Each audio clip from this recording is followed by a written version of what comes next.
سے مخاطب ہیں آپ؟ چلے مولانا صاحب کو لے کے آتے ہیں. مولانا صاحب السلام علیکم، کیسے ہیں؟ وعلیکم السلام اللہ خیریت سے کا ہیں آپ؟ کرم خیریت.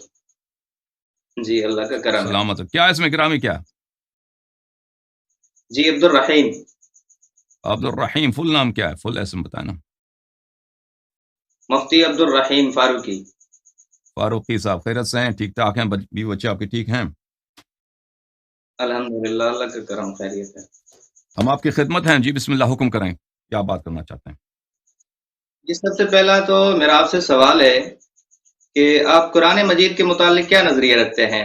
اسے محرف اور مبدل مانتے ہیں یا نہیں مانتے؟ دیکھیں، مجھے پتہ آپ کلپ لینا چاہتے ہیں مجھ سے تاکہ اس کو پلے کریں. میرا جواب یہی ہے کہ میرا عقیدہ قرآن مجید کے متعلق وہی ہے جو اہل بیت طاہرین علیہم الصلاۃ والسلام کا ہے. ہمارے نزدیک وہی نہ پوچھ صرف رہے قرآن، ہاں وہی عرض کر رہے ہیں، نہ صرف قرآن وہی مجید محفوظ ہے بلکہ پورا قرآن مجید کی تعویل بھی محفوظ ہے. اس کی تفسیر جس طرح اللہ نے نازل کیا اپنے حبیب صلی اللہ علیہ وسلم پہ، وہ محفوظ ہے. اور اس طرح صرف قرآن محفوظ نہیں ہے، قرآن کا ظاہر و باطن، بلکہ پوری شریعت محفوظ ہے. ابھی آپ کے کتب میں ہم ملاحظہ کرتے ہیں آپ کے پاس کل احادیث ہیں 3200. کل احادیث ان کے پاس جو صحیح احادیث ہے اس فرقے کے پاس، بخاری، مسلم، ترمذی، سنن ابن ماجہ، سنن نسائی، یہ کتب ستہ کو ملا کر، اس کے بعد کتاب بزار، معجم کبیر طبرانی، اس کے بعد آپ ملا دیں اس کے ساتھ مسند احمد ابن حنبل وغیرہ وغیرہ وغیرہ، ان کے پاس 3200 کچھ احادیث ہیں جو صحیح ہیں. سب کو ملا کر ان میں سے مقررات حذف کر کے 3000. تو ہمارے نزدیک عزیزو دین کاملاً وہ احادیث جو رسول اللہ صلی اللہ علیہ وسلم لوگوں کو بتائے اور جو انہوں نے نہیں بتائی، یہ سب محفوظ ہے. کیونکہ نبی صلی اللہ علیہ وسلم کے بعد ان کا ایسا وسیع ہے جو بالکل جو علم نبی صلی اللہ علیہ وسلم کی سینے میں ہے، جو عصمت نبی کریم صلی اللہ علیہ وسلم کے پاس ہے وہ ان کے پاس ہے. تو یہ سب محفوظ ہے. تو اسلام پہ اگر خدشہ آتا ہے نا کہ دین ناقص ہے، اس میں سے کسی بھی کو اٹھائیں، صرف ظاہر قرآن کی بات نہیں ہے، ظاہر قرآن کی بات نہیں، باطن قرآن، یعنی قرآن کی جو تعویل تفسیر رسول اللہ صلی اللہ علیہ وسلم نے بتائی ہے وہ تو آپ کے پاس ہے نہیں، اس کو بھی نکال دیں پھر دین ناقص ہے. سنت کو نکال دیں، جیسے ابھی وہ مسلمات میں سے ہے کہ سنت بہت ناقص ہے. 3200 پیغمبر صلی اللہ علیہ وسلم نے فقط 3200 جملے بولے. تو یہ آپ کے پاس قولی فعلی جتنے حدیث ہیں 3200، تو یہ بری طرح سے ناقص ہیں.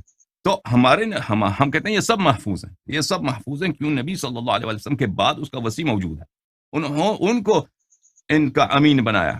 تو قرآن مجید کے ظاہر کے متعلق آپ پوچھ رہے ہیں کہ کیا یہ محرف ہے یا محرف نہیں ہے، تو اس میں میرا عقیدہ وہی ہے عرض کیا جو اہل بیت طاہرین علیہم السلام کا ہے اور جو صحابہ کرام کا ہے. جو صحابہ آپ کے اپنے کتبوں کو آپ صحابہ کرام کہتے ہو، جو ان کا عقیدہ ہے جو ثابت ہے صحیح اسانید کے ساتھ، عائشہ کا، عمر کا، وغیرہ وغیرہ وغیرہ کا، اس میں کہ کیا اس قرآن میں سے کچھ کمی ہوئی ہے یا نہیں ہوئی، اس میں میرا وہی عقیدہ ہے. اگر یہ صحیح اس کو ایمان ہے سوال تو بھلے، اگر اس میں کوئی اشکال ہے تو ان پہ کر دیں. جی سر. آپ سنیں بھی صحیح میری بات، آپ جی سر. جی جواب سر. کافی لمبا کر گئے. جی. میرا مقصد سوال کا یہ ہے جو قرآن مجید ہمارے پاس دو گتوں کے درمیان میں ہے، اس قرآن مجید کے متعلق آپ کا کیا نظریہ ہے؟ کیا یہ وہی قرآن ہے جو اللہ تعالی نے اپنے نبی پہ اتارا یا یہ محرف اور مبدل ہے؟ اس کے متعلق ہمیں وضاحت چاہیے.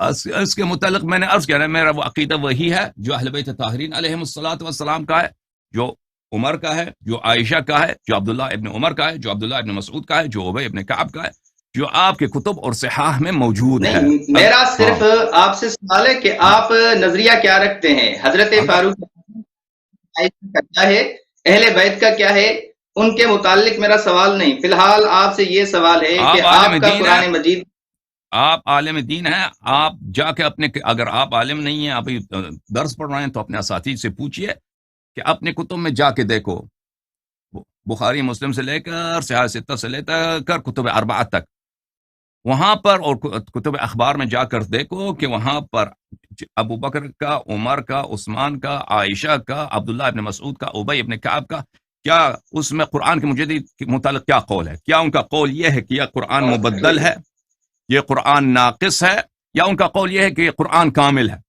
اگر وہ قول آپ کو مل گیا کہیں کہ یہ قرآن کامل ہے تو وہ پھر ہمیں دکھا دینا، ٹھیک ہے نا. آپ کہتے ہیں ہم صحابہ کی اتباع کرتے ہیں، رسول صلی اللہ علیہ وسلم کی اتباع کرتے ہیں، یہ بالکل ایک نعرہ بازی ہے عوام کو بیوقوف بنانے کے لیے.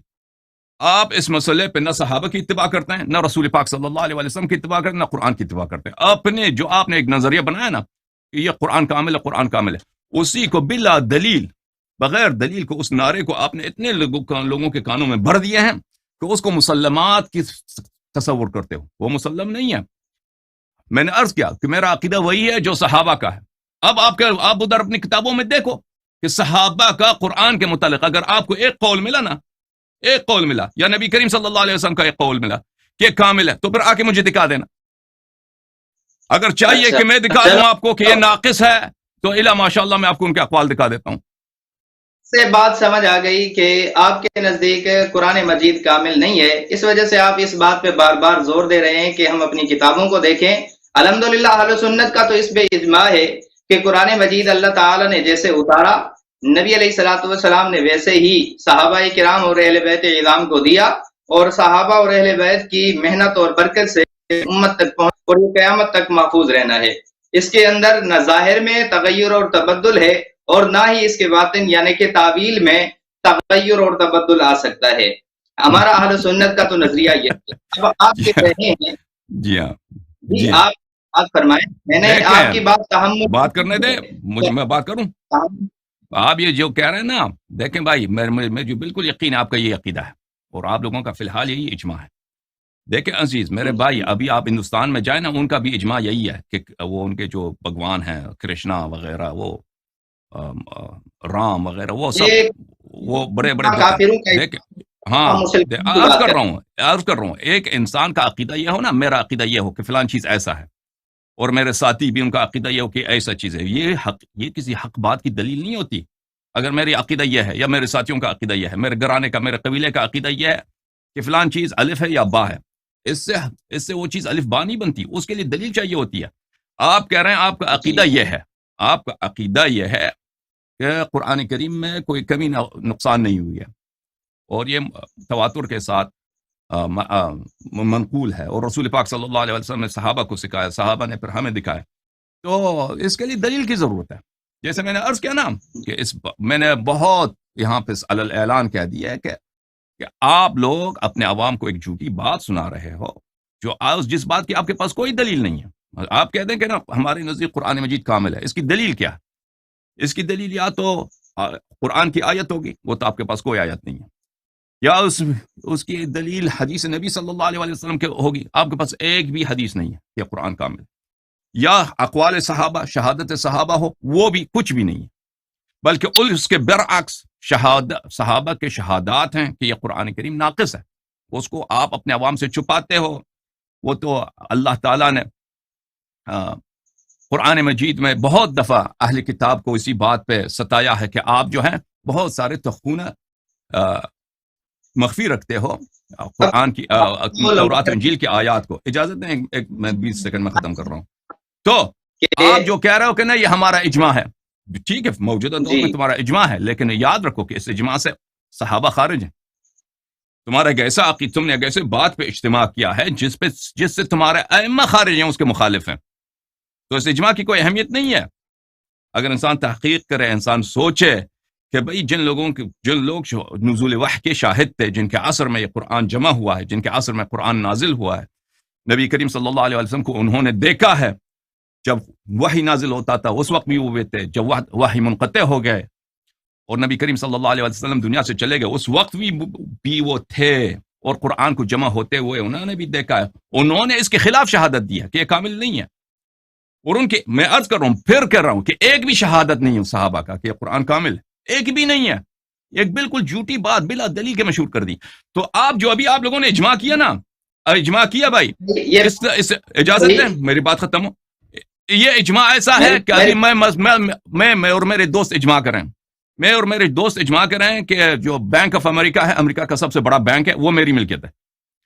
اب ہم اجماع کریں اس بات پہ، سب میرے دوست ہیں، میرے قبیلے والے ہیں، متفق ہو جائیں کہ یہ فلانا بینک اس حقیر کا کی ملکیت ہے، اس سے وہ میری ملکیت نہیں بنتی بھائی.